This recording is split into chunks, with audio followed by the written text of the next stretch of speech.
একবার একটি হারেসা নামক সাপ কান্না করে মূসা নবীকে বলছে, হে নবী, আপনি একটু আল্লাহ তালার কাছে দরখাস্ত করুন, আপনি আল্লাহর কাছে একটু দোয়া করুন, যাতে আখিরি নবীর কাছে আমি ক্ষমা না চাওয়া পর্যন্ত, আমার নবীর সাথে আমি সাক্ষাৎ না করা পর্যন্ত আমার যেন হায়াত বৃদ্ধি করে দেয়া হয়।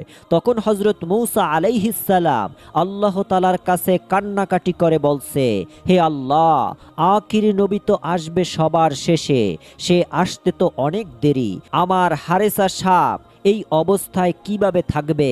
হে আল্লাহ, তুমি তার হায়াত বৃদ্ধি করে দাও। তখন আল্লাহ তাআলা এক গাইবী আওয়াজের মাধ্যমে মূসা নবীকে জানিয়ে দিলেন, হে মূসা, আমি তোমার দোয়া কবুল করে নিলাম, হারেসার হায়াত বৃদ্ধি করে দিলাম। একটি সময় গিয়ে এই সাপটি মদিনা থেকে মক্কার দিকে রওনা দিল।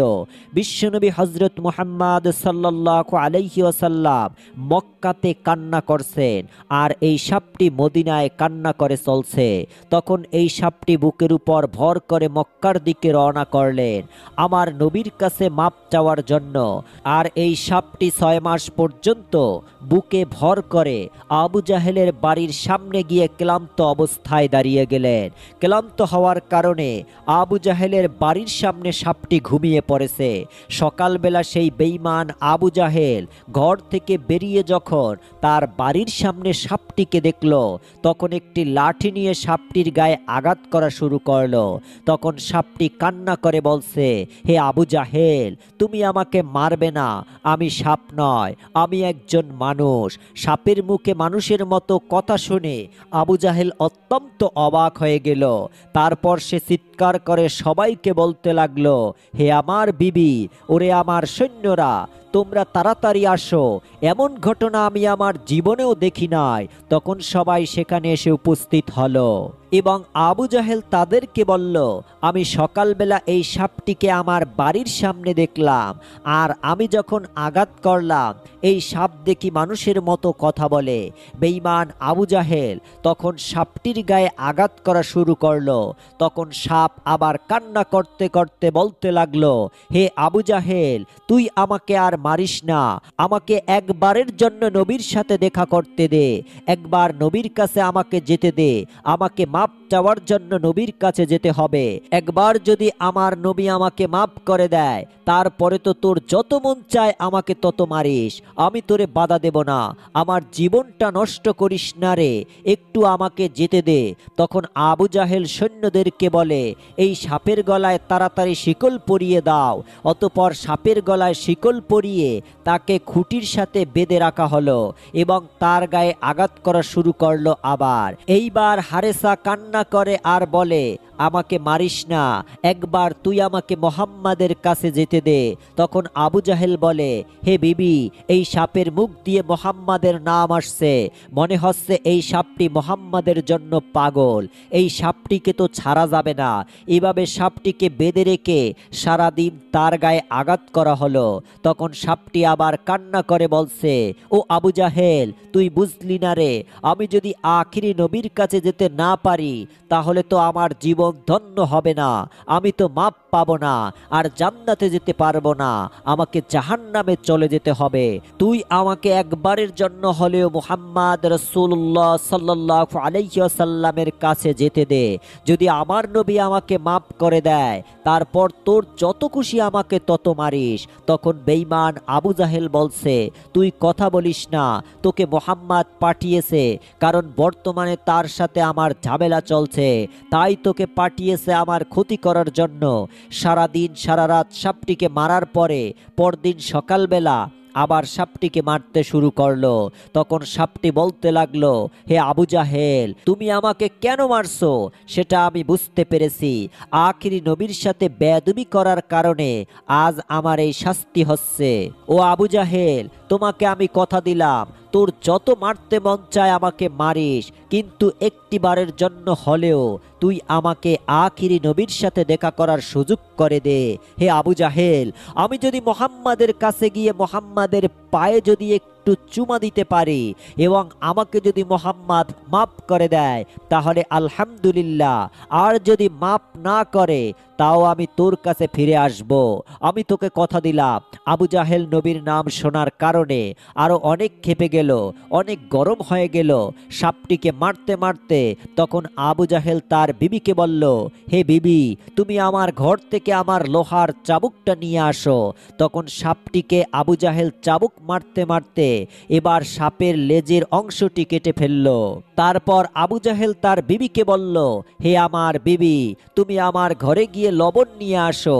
এই সাপটি মোহাম্মদের জাদুর সাপ, এটিকে মেরে ফেলতে হবে।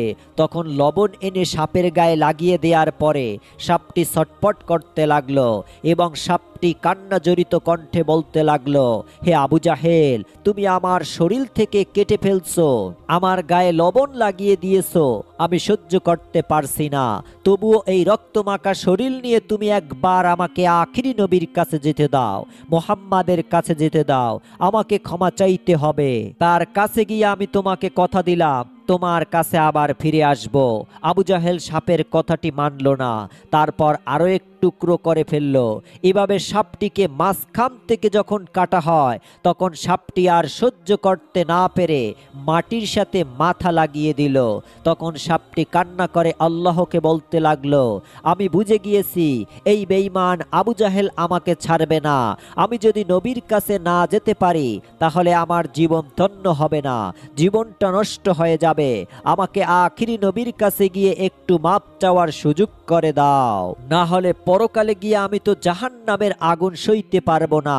হে আল্লাহ, তুমি যত শাস্তি দেয়ার আমাকে এই দুনিয়াতে দাও। অতঃপর একটি পর্যায়ে গিয়ে সাপটিকে মেরেই ফেলা হলো। পুরোপুরি মেরে ফেলার পর আবু জাহেল তার বিবিকে বলছে, এটি তো মুহাম্মাদের সাপ, এটি মুহাম্মাদের জাদুর সাপ, এটি পুনরায় আবার জীবিত হয়ে যেতে পারে, তাই এটিকে আগুনে পোড়ানো হবে। এটিকে যদি আগুনে পুড়িয়ে দেওয়া হয় তাহলে এটি আর বাঁচতে পারবে না। অতঃপর সাপটিকে আগুনে পোড়াতে লাগলো। যখন সাপটি পুড়তে পুড়তে আগুনে পুড়ে ছাই হয়ে গেল, সেই ছাইগুলোকে একটি পাতিলে নিল এবং পাত্রটির মুখ বন্ধ করে দেওয়া হলো।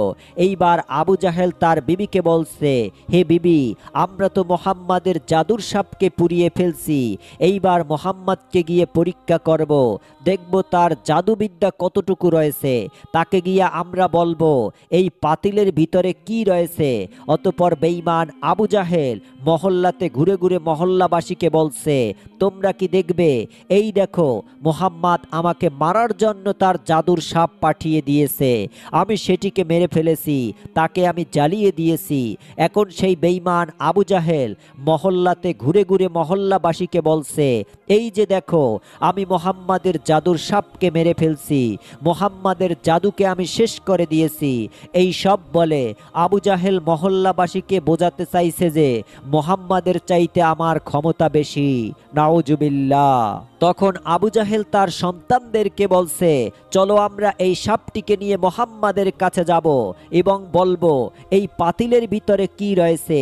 সে যদি বলতে পারে তাহলে ভালো, বলতে না পারে তাহলে আমরা তাকে পিটিয়ে মেরে ফেলবো এবং তাকেও জ্বালিয়ে দেব।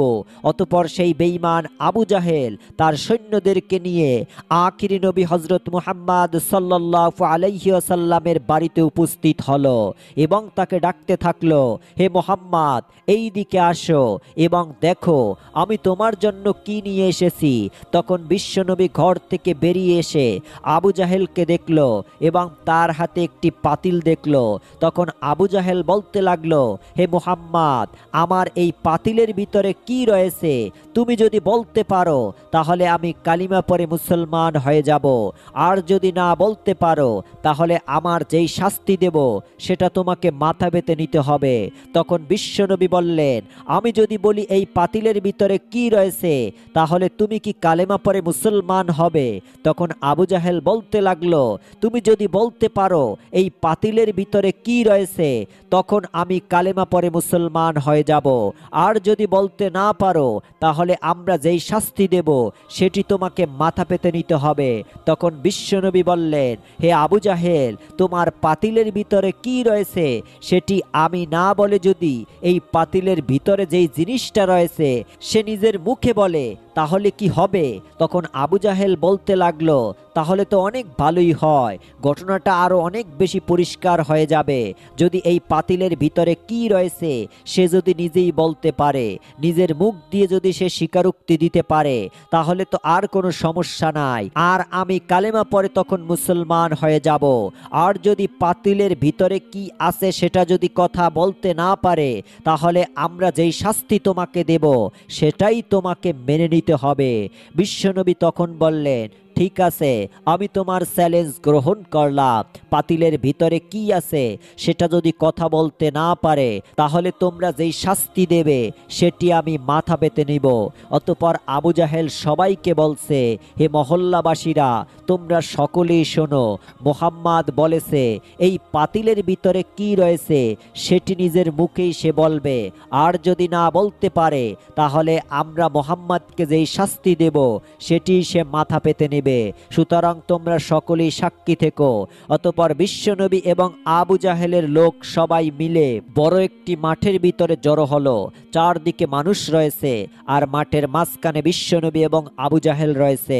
হযরত মুহাম্মদ সাল্লাল্লাহু আলাইহি ওয়াসাল্লাম তখন পাতিলের দিকে তাকিয়ে তার শাহাদাত আঙ্গুলটি ইশারা করে বলতে লাগলো, কে তুমি? কে? আমার আল্লাহর হুকুমে তুমি কথা বলা শুরু করো।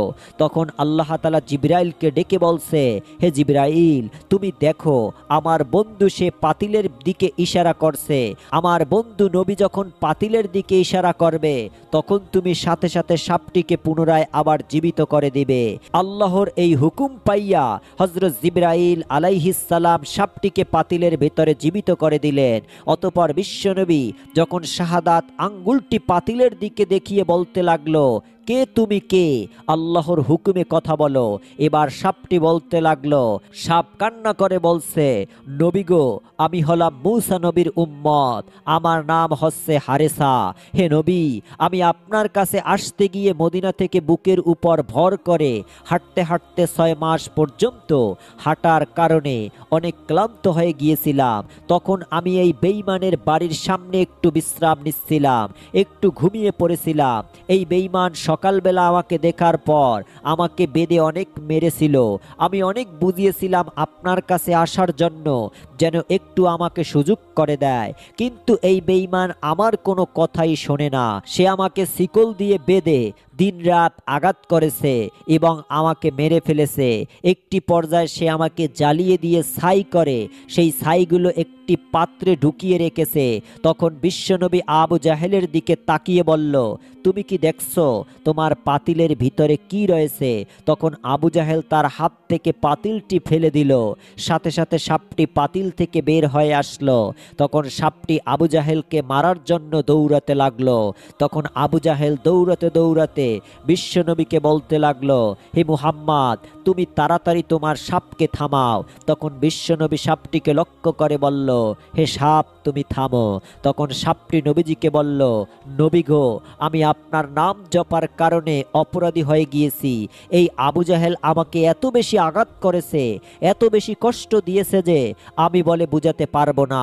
তাই আজকে আমি ওকে শেষ করে ফেলবো, আমি ওকে ধ্বংস করে দিব। আবু জাহেল তখন ভয়ে ভয়ে বলতে লাগলো, হে মুহাম্মদ, কিছুই তো বুঝতে পারছি না, আমার মনে হয় তোমার সাপ আমাকে মেরেই ফেলবে। এই বলে আবু জাহেল আবার দৌড়াতে লাগলো। তখন সাপটি আবু জাহেলের পিছু পিছু লাগলো। বিশ্বনবী তখন সাপটিকে আবারও বলল, হে হারেসা, তুমি ওকে ছেড়ে দাও। নবীজির কথা শুনে সাপটি একবার সামনের দিকে তাকায়, আবার পিছনের দিকে তাকায়, এরপর জিহ্বাটা বের করে দিয়ে কান্না করতে লাগলো। তখন বিশ্বনবী বলতে লাগলো, হে হারেসা, তুমি আমার কাছে মাপ চাওয়ার জন্য এতদিন এত কষ্ট করেছো, যাও, আমি তোমাকে মাপ করে দিলাম। তখন হারেসা সাপটি কান্না করতে করতে বলতে লাগলো, নবী, আপনি আমাকে মাপ করেছেন, আমার জীবন ধন্য হয়ে গিয়েছে। এই বলে হারেসা পচা পানির দিকে রওনা করলো। হারেসা সাপটি যাচ্ছে আর আমার নবীর দিকে একবার তাকায়, আবার সামনের দিকে একবার তাকায়। তখন বিশ্বনবী চাচা আবু জাহেলকে ডেকে বলল, চাচা, তুমি কি আর মানুষ হবে না? নবীজির কথা শুনে আবু জাহেল মাথা নিচু করে দাঁড়িয়ে রইল। এরপর নবীজি হারেসা সাপটিকে বলল, তুমি কি মানুষ হতে চাও? সাপটি তখন বলল, নবী, আপনি আমাকে মাফ করে দিয়েছেন, এতেই আমার জীবন ধন্য হয়ে গিয়েছে। এখন আপনি যদি আমাকে আবার মানুষ বানিয়ে দেন, তাহলে এর চেয়ে ভালো লাগার খবর আমার জীবনে আর কি হতে পারে। বিশ্বনবী তখন আল্লাহর দরবারে মোনাজাত করে বললেন, হে আল্লাহ, তুমি আমার হারেসাকে মানুষ বানিয়ে দাও। তখন আল্লাহ রব্বুল আলামিন নবীজির দোয়া কবুল করে নিল। হারেসা সাপ মানুষে রূপান্তরিত হয়ে গেল। কিতাবের ভিতরে উল্লেখ রয়েছে, হারেসা মানুষ হবার পরে তার বাকি জীবন বিশ্বনবীর খিদমতে কাটিয়ে দিয়েছেন। সুবহানাল্লাহ। একদা বিশ্বনবী সাহাবীদের এক মজলিসে উপস্থিত ছিলেন। এমন সময় সেখানে একজন গ্রাম্য বেদুইন ব্যক্তি উপস্থিত হলো। তখন তার হাতে শিকার করা একটি গুই সাপ ছিল। সেই বেদুইন হযরত মুহাম্মদ সাল্লাল্লাহু আলাইহি ওয়াসাল্লামের দিকে ইশারা করে সাহাবায়ে কেরামদেরকে জিজ্ঞাসা করলো, তিনি কে? সাহাবায়ে কেরাম উত্তর দিলেন, তিনি আল্লাহর রাসূল বিশ্বনবী মুহাম্মদুর রাসূলুল্লাহ সাল্লাল্লাহু আলাইহি ওয়াসাল্লাম। ইনি হলেন জিন ও ইনসানের নবী, ইনি হলেন তামাম বিশ্বজাহানের নবী। অতঃপর সেই বেদুইন গ্রাম্য ব্যক্তি বলল, আমি লাত উজ্জার কসম করে বলছি, আমি তাকে নবী বলে স্বীকার করি না। তবে আমার হাতে যেই শিকার করা গুই সাপ রয়েছে, সেই সাপটি যদি কথা বলে, তার নবুয়তের ব্যাপারে স্বীকৃতি দান করে, তাহলে আমি তাকে নির্দ্বিধায় নবী বলে মেনে নিব। হে মুহাম্মদ, যতক্ষণ পর্যন্ত এই গুই সাপটি আপনার উপর ঈমান না আনবে, ততক্ষণ পর্যন্ত আমিও আপনার উপর ঈমান আনব না। তখন হযরত মুহাম্মদ সাল্লাল্লাহু আলাইহি ওয়াসাল্লাম বললেন, হে বেদুইন, তুমি সত্যি করে বলো তো, ওই গুই সাপটি যদি তোমার কথা মতো আমার উপর ঈমান আনে, আমার নবুয়তের ব্যাপারে স্বীকারোক্তি দান করে, তাহলে কি তুমি আমার প্রতি ঈমান আনবে? তখন বেদুইন ব্যক্তি জবাব দিল, যদি সত্যি এটি হয়, তাহলে আমি নির্দ্বিধায় তোমাকে নবী বলে স্বীকার করে নিব এবং তোমার প্রতি ঈমান আনব। তখন আল্লাহর নবী বিশ্বনবী বেদুইনকে বললেন, তুমি ওই গুই সাপটিকে ছেড়ে দাও। রাসূল আকরাম সাল্লাল্লাহু আলাইহি ওয়াসাল্লামের আদেশে সেই বেদুইন ব্যক্তি তার সামনে সাপটিকে ছেড়ে দিল। এরপর আল্লাহর নবী ওই সাপটিকে বললেন, হে গুই সাপ। ডাক দেওয়ার সঙ্গে সঙ্গে সেই সাপটি সকলের বোধগম্য বিশুদ্ধ আরবি ভাষায় জবাব দিল, লাব্বাইক ইয়া রাসূলুল্লাহ, আমি আপনার খিদমতে উপস্থিত এবং আমি আপনার অনুগত। গুই সাপের এই কথাগুলি উপস্থিত সকলে শুনল এবং বুঝতে পারল। এরপর বিশ্বনবী গুই সাপকে জিজ্ঞাসা করলেন, হে গুই সাপ, তুমি কার ইবাদত করো? জবাবে গুই সাপ বলল, আমি ওই আল্লাহর ইবাদত করি, যার আরশ আকাশে, যার রাজত্ব দুনিয়াতে, যিনি সমুদ্রের ভিতরে পথ সৃষ্টি করেছেন, যিনি বেহেশতে রহমত এবং দোজখে আযাব সৃষ্টি করেছেন। আল্লাহর নবী হযরত মুহাম্মদ সাল্লাল্লাহু আলাইহি ওয়াসাল্লাম গুই সাপকে পুনরায় জিজ্ঞাসা করলেন, হে গুই সাপ, আমি কে? তখন গুই সাপ জবাব দিল, আপনি আল্লাহর রাসূল এবং আপনি আখিরি নবী। যেই ব্যক্তি আপনার সত্যতা স্বীকার করবে, সে সফল কাম হবে, আর যেই ব্যক্তি আপনাকে মিথ্যা প্রতিপন্ন করবে, সে ব্যর্থ হবে। অতঃপর হযরত মুহাম্মদ সাল্লাল্লাহু আলাইহি ওয়াসাল্লাম সেই গ্রাম্য বেদুইন লোকটির দিকে লক্ষ্য করে বলল, হে বেদুইন, এখন কি তোর মনে আমি আল্লাহর রাসূল হওয়ার ব্যাপারে আর কোনো সন্দেহ রয়েছে? বেদুইন ব্যক্তিটি বলল, ইয়া রাসূলুল্লাহ, ইয়া হাবিবাল্লাহ, আপনার নবুয়তের ব্যাপারে একটি গুই সাপ সাক্ষ্য দেয়, তার নবুয়তের ব্যাপারে সন্দেহ করার আমি কে? হে আল্লাহর হাবিব, আপনি আমাকে মুসলমান বানিয়ে দিন এবং আপনার চরণতলে খিদমত করার সুযোগ দান করুন। তখন বেদুইন হুজুরে আকরাম সাল্লাল্লাহু আলাইহি ওয়াসাল্লামের হাতে হাত রেখে কালিমা পড়ে মুসলমান হয়ে গেল। সুবহানাল্লাহ, সুবহানাল্লাহ। প্রিয় বন্ধুরা, এই ছিল আমাদের আজকের ভিডিও। আল্লাহ পাক রব্বুল আলামিন আমাদের সবাইকে বিশ্বনবীর দেখানো পথে চলার তৌফিক দান করুন। সকলে কমেন্টে লিখুন আমিন।